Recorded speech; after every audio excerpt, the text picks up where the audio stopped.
E o Bolsonaro, claro, voltou a atacar o STF porque a sua turma quer isso. Eles querem que ele ataque o STF. É o grande herói deles, é aquele que ataca o STF. Vamos para 7. É isso, o presidente retomou essa prática de atacar o Supremo e foi, Reinaldo, a mesma conversa de sempre. Não citou nomes, disse que são alguns poucos e que é ele, Bolsonaro, que joga dentro das tais 4 linhas da Constituição. Essa declaração foi dada durante um discurso num evento sobre mudanças no INSS. Bolsonaro disse o seguinte, aspas para ele: geralmente quem leva um país para a ditadura é o chefe do executivo. No Brasil é o contrário. Quem segura o Brasil para não caminhar rumo à Venezuela é o chefe do executivo. Tem muita gente de outros poderes conscientes. Alguns poucos, não sei o que pensam, mas vamos fazer a nossa parte, vamos nos empenhar. Vamos cada vez mais fazer valer a força da nossa Constituição. Nós jogamos dentro das 4 linhas. Vamos cada vez mais exigir que o outro lado, alguns poucos do outro lado, pouquíssimos, que eles joguem dentro dessas 4 linhas. Olha, nos 4 minutos reservados a São Paulo, eu vou falar um pouquinho mais sobre governantes e políticos que chegam ao poder para tentar ferrar as instituições. Nós vamos ver que não é só nesse caso. Então, Bolsonaro agora pega e fala: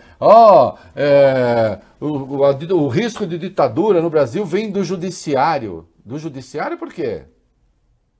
Vem do judiciário por quê? Né?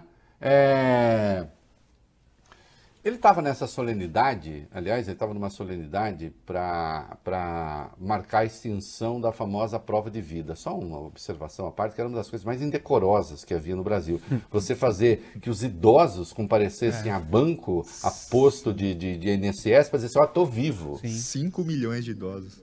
No meio da pandemia. Minha mãe teve de fazer isso. Isso é um absurdo, era um absurdo. Tá, acabou. Ok. Poderia fazer disso uma coisa positiva, mas não. Ele tem que vir com esse negócio. Porque para o Bolsonaro, a liberdade significa não ter restrição nenhuma, fazer o que bem entende. Essa é a concepção que ele tem de liberdade. Aliás, nesse evento...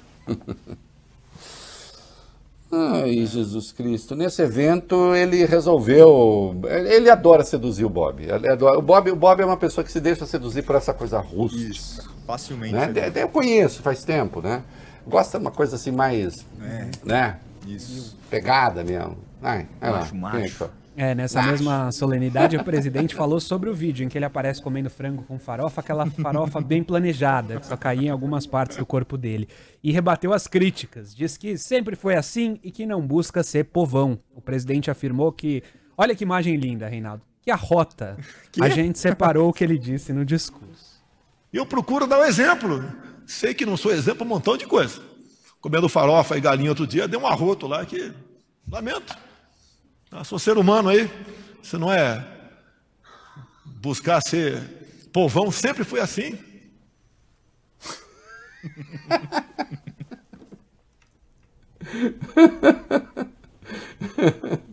Ai, meu Deus do céu, olha aqui. Presidente, há culturas em que arrotar a mesa é sinal de satisfação, né? O arrotar por si... Veja, eu não exijo que as pessoas tenham um padrão de educação assim, um assado. Eu venho do povão, eu tenho hábitos que são também absolutamente populares, outros não são. As pessoas vão fazendo suas escolhas ao longo da vida. Veja, Bolsonaro, você está comendo lá farofa, frango, diabo. Se aquilo fosse autêntico, eu realmente não me importaria. Mas é que não é, né, cara? Tanto é que vocês tiraram a imagem do ar. Tanto é que vocês filmaram, mandaram para os ministros. O Fábio Faria, coitado, pegou e botou adiante. Falou, acho que eles querem que divulgue. Né? Não, tira, tá? Tira. Porque era uma farofa cenográfica e tal. Uma grosseria que, obviamente, você não tem, Bolsonaro, mais. Não que você seja muito sofisticado, mas não tem. Né? Você já sabe se comportar à mesa ao menos. Né? Era visível que não tinha farofa na barriga, mas tinha farofa na perna, tinha farofa no chão. Não dava. Até fisicamente não dá para fazer essa cena. Agora, procure dar o exemplo bom. Né? Aliás, qualquer governante deveria fazer isso. E não um mau exemplo.